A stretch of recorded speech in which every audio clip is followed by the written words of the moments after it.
तो सब लोग जान चुके हैं। अब वो जो जितना पागल बनाने का काम था इनका, हिंदू और पाकिस्तान और हिंदू मुस्लिम का काम, अब जी ज़्यादा चलने वाला नहीं है। जब तक अपने हक अधिकार जो बाबा साहब ने हमको दिए हैं, जब तक नहीं जानेंगे तब तक ओबीसी SC ST की राजपाट नहीं आ सकता। उनका वो हिंदू धर्म का जो वो है ना, वो कोई हिंदू धर्म नहीं है। उनका राजपाट लाने का एक षड्यंत्र, एक हथियार है, उसके कारण लेके आ रहे हैं। वो हमारे लोगों को समझना चाहिए, पिछड़े वर्ग को समझना चाहिए, SC भाइयों को समझना चाहिए, ST भाइयों को समझना चाहिए, मुस्लिम भाइयों को समझना चाहिए इस बात के लिए।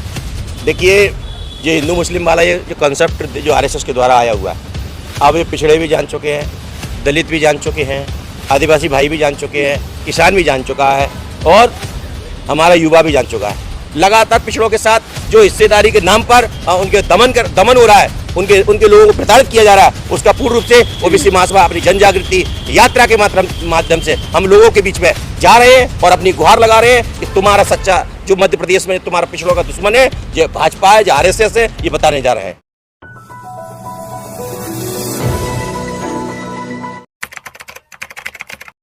है और मैं ओबीसी महासभा का राष्ट्रीय कोर कमेटी सदस्य हूँ। कहाँ से आप आए? मैं मध्य प्रदेश के जिला ग्वालियर से आया हुआ हूँ।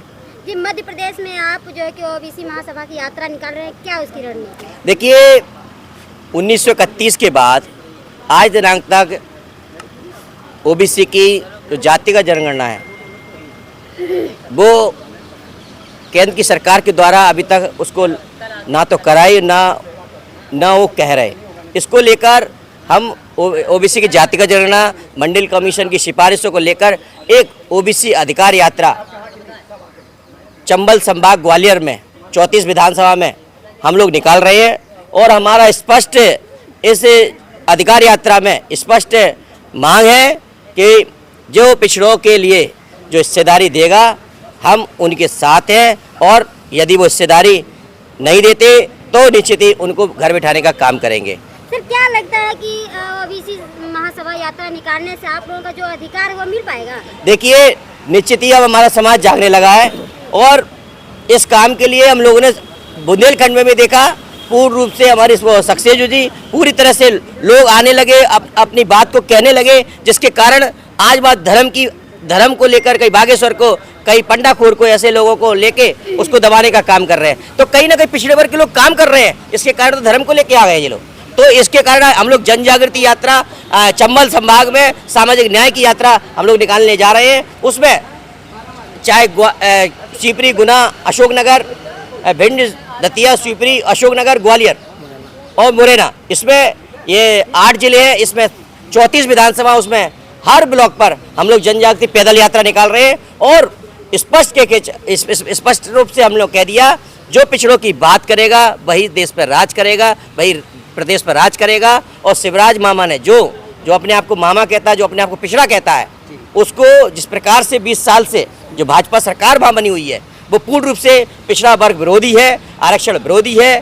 पूरी तरह से उनको हमको यहाँ से भगाने का काम ये ओबीसी महासभा करेगा, क्योंकि लगातार पिछड़ों के साथ जो हिस्सेदारी के नाम पर उनके दमन हो रहा है, उनके लोगों को प्रताड़ित किया जा रहा है, उसका पूर्ण रूप से ओबीसी महासभा अपनी जन जागृति यात्रा के माध्यम से हम लोगों के बीच में जा रहे हैं और अपनी गुहार लगा रहे हैं कि तुम्हारा सच्चा जो मध्य प्रदेश में तुम्हारा पिछड़ों का दुश्मन है, जो भाजपा है, जो RSS है, ये बताने जा रहे हैं। सर, वहाँ मध्य प्रदेश में तो अन्य अधिकतर तो वहाँ धीरेन्द्र शास्त्री का कहते हैं कि दबदबा बहुत है, सब लोग वहीं उसके पूजा पाठ कर रहे हैं, तो इसको आप कैसे कह रहे हो? देखिए, ये दबदबा कोई धीरेन्द्र शास्त्री नहीं है, ये इनका जो RSS के द्वारा एक प्रयोगशाला से प्रोजेक्ट है, उसका दबदबा बनाने की कोशिश कर रहे हैं। क्योंकि वहाँ पे जो बुंदेलखंड का इलाका है, जहाँ पे सामाजिक न्याय की बात हो रही है, जिसको RSS लेके धीरेन्द्र शास्त्री के माध्यम से लाए हुए हैं, ये पूर्ण रूप से ये अब उनकी दुकानें बंद होती जा रही हैं, क्योंकि हमारे लोग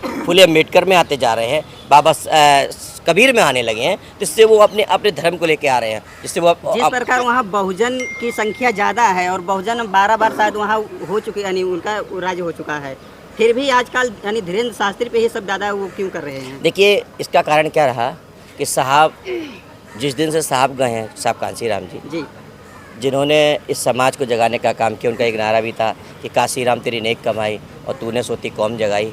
ये नारा ये मध्य प्रदेश में उत्तर प्रदेश से पहले हो गया था और वहाँ पे सरकार भी आने वाली थी, लेकिन कुछ ही कारण के, क्योंकि हमारे लोगों की कुछ अपने आपस के अपने स्वार्थ के कारण वो मूवमेंट को, साहब की लाइन को ख़त्म करने का काम किया था। सर वहाँ हमारे एक दोस्त हैं पुष्पेंद्र बहुजन जी, वो भी बहुत संघर्ष कर रहे हैं। जी जी। जिस प्रकार से हम आए दिन वो प्रतिदिन उनका नहीं पूरे अपना सब कुछ त्याग दिए हैं। एक प्रकार से हम ये कहते हैं कि जो एक डॉक्टर रहकर और सब कुछ त्याग दिए, फिर भी उनके कहते हैं कि हमारे प्रोग्राम में आके ऐसे करते हैं, कभी उल्टा सीधा होता है। तो ये इसको कैसे देखिए, जो बहुजन, आप लोग साथ जो हमारे, दे रहे हैं? हाँ, हम ओबीसी महासभा के वो हमारे एक सहयोगी है, वो हमारे समाज को जगाने का काम कर रहे हैं और वो हमेशा सामाजिक न्याय के साथ हमेशा खड़े हैं। और जो उनका त्याग है, वो त्याग जो है वो समाज के लिए, वो जो उन्होंने त्याग किया वो बेकार नहीं जाएगा इस बार, क्योंकि वो जो काम कर रहे हैं वो निश्चित ही पूरे समाज में जन जागृति का कार्यक्रम कर रहे हैं।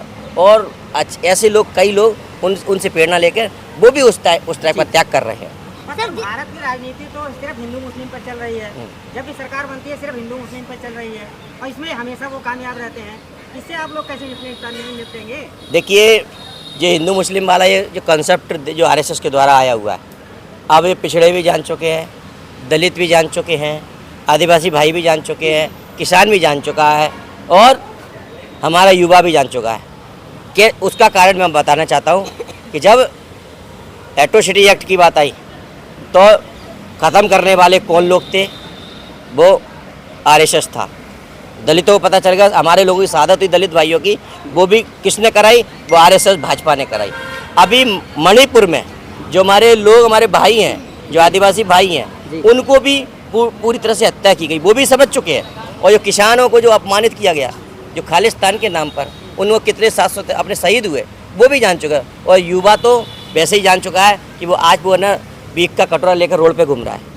और उसी वही कारण, ऐसा ही कारण पिछड़ों के साथ भी हो गया है कि उनकी हिस्सेदारी खत्म हो गई है। उनकी पूरी तरह से पिछड़े वर्ग के जो मंडल कमीशन की सिफारिश थी, पूर्ण रूप से उन्होंने जो आज पूरी तरह खत्म कर दी। और इनका षड्यंत्र दिखाए, जो चाहे सुप्रीम कोर्ट के माध्यम से हो, चाहे हाई कोर्ट के माध्यम से हो, पूर्ण रूप से ऐसा काम कर रहे हैं। तो सब लोग जान चुके हैं। अब वो जो जितना पागल बनाने का काम था इनका, हिंदू और पाकिस्तान और हिंदू मुस्लिम का काम, अब ये ज़्यादा चलने वाला नहीं है। जागरूक कुछ परसेंट लोग ही हुए हैं, लेकिन ज्यादातर तो लोग आज भी क्या नाम से उन्हीं के पाखंडवाद में फंसे पड़े हैं। देखिए, पाखंडवाद ज़्यादा चलने वाला नहीं है, क्योंकि के भरोसे ही सरकार बनती है उनकी।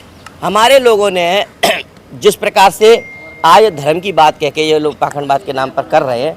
देखिए, जब तक ना दलित पिछड़ा और आदिवासी जो माइनॉरिटी के भाई हैं, जब तक अपने हक अधिकार जो बाबा साहब ने हमको दिए हैं, जब तक नहीं जानेंगे, तब तक ओबीसी SC ST की राजपाट नहीं आ सकता। उनका वो हिंदू धर्म का जो वो है ना, वो कोई हिंदू धर्म नहीं है। उनका राजपाट लाने का एक षड्यंत्र, एक हथियार है, उसके कारण लेके आ रहे हैं। वो हमारे लोगों को समझना चाहिए, पिछड़े वर्ग को समझना चाहिए, SC भाइयों को समझना चाहिए, ST भाइयों को समझना चाहिए, मुस्लिम भाइयों को समझना चाहिए इस बात के लिए।